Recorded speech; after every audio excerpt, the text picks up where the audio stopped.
দীর্ঘ নির্বাসিত জীবনের নানা চড়াই উতরাই পাড়ি দিয়ে আজ বাংলাদেশের প্রধানমন্ত্রী বিএনপির চেয়ারম্যান তারেক রহমান, যার পেছনের ১৭ বছর মোড়ানো ছিল নির্বাসন ও নির্যাতনের গল্প। ২০০৭ সালের ৭ই মার্চের এই দিনে ক্যান্টনমেন্টের মইনুল রোডের বাসা থেকে বিনা ওয়ারেন্টে তারেক রহমানকে গ্রেফতার করেছিল সেনা সমর্থিত ১১ সরকার। ১.৫ বছর কারাবন্দী থাকা অবস্থায় ৫৫৪ দিন শিকার হন নির্মম নির্যাতনের। আজ সেই ঘটনার ২০তম কারাবন্দী দিবস। ২০০৭ সালের ১১ই জানুয়ারি রাজনৈতিক পট পরিবর্তনের পর ক্ষমতায় আসে সেনা সমর্থিত মঈনুদ্দিন ফখরুদ্দিনের তত্ত্বাবধায়ক সরকার।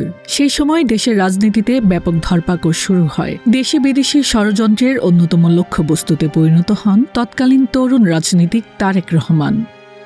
একে একে ১৩টি মিথ্যা ও সাজানো মামলার রায়ে গ্রেফতারের পর নেওয়া হয় রিমান্ডে। ৬ দফায় ১৩ দিনের রিমান্ডে তারেক রহমানের ওপর চালানো হয় অমানবিক শারীরিক ও মানসিক নির্যাতন।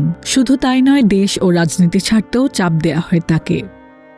২০০৭ সালের ২৮শে নভেম্বর আদালতের কাঠগড়ায় তারেক রহমান নিজেই বর্ণনা দেন রিমান্ডের নামে তার উপর চালানো নির্যাতনের কথা।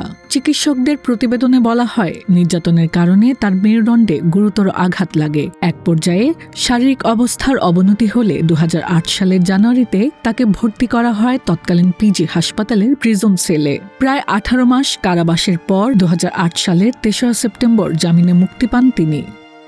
তার আইনজীবীদের দাবি, তারেক রহমানের বিরুদ্ধে প্রতিটি মিথ্যা মামলায় রাজনৈতিক প্রতিহিংসাপরায়ণ হয়ে দায়ের করায় কথিত অভিযোগের একটিও প্রমাণ করতে পারেনি। কোনোটিতে সম্পৃক্ত ছিলেন না তারেক রহমান। তাকে দণ্ড দিতে জরুরি অবস্থাকালীন দ্রুত বিচার আইনে দফায় দফায় সংশোধনীও আনা হয়। মুক্তির কিছুদিন পর উন্নত চিকিৎসার জন্য তাকে যুক্তরাজ্যে নেওয়া হয়। সেখান থেকেই দীর্ঘদিন দেশের রাজনীতি পরিচালনা করেন তিনি। বিএনপির রাজনীতিতে সংগঠক হিসেবে গুরুত্বপূর্ণ ভূমিকা রাখেন তারেক রহমান। ৫৬,০০০ বর্গমাইল দূর থেকে সেতু বন্ধন গড়ে তোলেন মাঠ পর্যায়ের নেতাকর্মীদের মধ্যে। দীর্ঘ রাজনৈতিক টানাপোড়েনের পর ২০২৪ সালের জুলাইয়ের গণ অভ্যুত্থানের মধ্য দিয়ে দেশের রাজনীতিতে আসে নতুন পরিবর্তন। ২০২৫ সালের ২৫শে ডিসেম্বর দেশে ফিরে আসেন তারেক রহমান।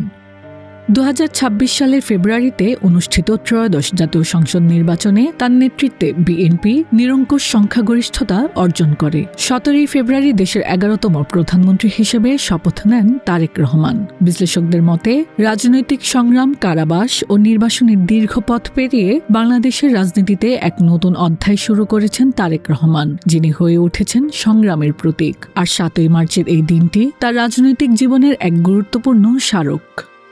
হাসনা আক্তার, দিনকাল ডিজিটাল।